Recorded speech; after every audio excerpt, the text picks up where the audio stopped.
नमस्कार, जय हिंद विद्यार्थी मित्र. एसटी महामंडळाच्या 17,472 पदासाठी मागच्या 8-10 महिन्यापासून सगळा महाराष्ट्र परेशान झालेला आहे.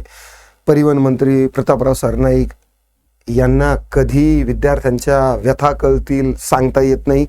आता नवीनच एक प्रकरण समोर आलेलं आहे की MSRTCचं टेंडर आपलं वेबसाईटवरून गायब झालेलं आहे. आता हे जे महा टेंडर्स आहे यावरती आपले सगळेचे सगळे विद्यार्थी नेहमी अपडेट घेत राहतात. मला नेमकंच बऱ्याचशा विद्यार्थ्यांनी अपडेट टाकलं आणि सांगितलं की सर आपलं टेंडर जे आहे तर ते याच्यावरून आता गायब झालेलं आहे ना. आता ही माझ्यासाठी थोडीशी गंभीर किंवा माझ्यासाठी पॅनिक होण्याची ही आहे. कारण असं टेंडर एकाएकी गायब होणं किंवा उडणं ही थोडीशी गंभीर गोष्ट असू शकते. दोनच गोष्टी होतील. एक तर खरोखर 23 तारखेला टेंडर येऊ शकतं, किंवा जसं मी तुम्हाला सांगितलेलं आहे की प्रत्येक 6 महिन्यानंतर टेंडर जे आहे तर ते रिवाईज होत असतं, एक्सपायर होत असतं. अशामध्ये जर टेंडर जर एक्सपायर झालं तर पुढची भरती काय येईल काय नाही, तर यावरती थोडासा आहे, मी लक्ष ठेवून आहे या गोष्टीवरती. ठीक आहे.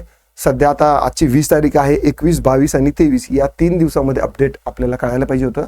मे बी आजची रात्र फक्त आपल्याला थोडंसं हे होईल, डिस्कम्फर्ट होईल. बट डोंट वरी, उद्याच्याला ऑफिशियल माहिती जी आहे तर ती मी आतमधली आणखी खोदून काढेल मी, आणि तुमच्यासाठी नक्की एक्झॅक्ट ॲक्युरेट माहिती जी आहे ना तर ती आपल्याला पोस्ट करेल.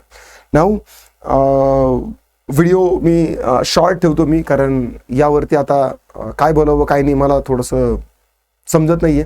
मी तुमची ही परिस्थिती मानसिकता समजावून घेऊ शकतो, आणि आपण चातकाप्रमाणेची वाट पाहिली आणि शेवटी प्रत्येक वेळेस तारीख पे तारीख आणि आज आता टेंडरच नाहीसं झालेलं आहे. म्हणजे शेवटच्या क्षणी काय म्हणतील की घास तोंडाला जायचा आणि सरकारनं असं काम करणं हे योग्य नाही आहे. पण असू शकतं की काही प्रोसेस जी आहे बॅकअप त्यांची जी चालू असेल, बिहाइंड द सीनची प्रोसेस चालू असेल, त्यामुळे कदाचित झालं असेल. ही प्रोसेस मला माहीत नाही, कारण की कॉन्ट्रॅक्टची जी प्रोसेस आहे मी माझ्या अभ्यासातून निरीक्षणातून जेवढं पाहिलेलं आहे तर ती गोष्ट मी तुम्हाला मार्गदर्शन करण्यात आलेली आहे. पण सध्या मी ब्लँक आहे. पण उद्याच्याला मी नक्की यावर डिटेल एक व्हिडिओ घेतो. काळजी करू नका. 23 तारखेच्या नंतर जर समजा रिवाईज झालं तर आपण आंदोलन करणार आहोत, एवढं मात्र नक्की. आशा करतो तुम्हाला व्हिडिओ आवडला असेल. लाईक करा, शेअर करा, कमेंटमध्ये तुमचे काय दिक्कत, डाऊट, क्वेरी, परेशान असतील नोंदवू शकता. आता पुरतं एवढंच. थांबतो, पुन्हा भेटूया.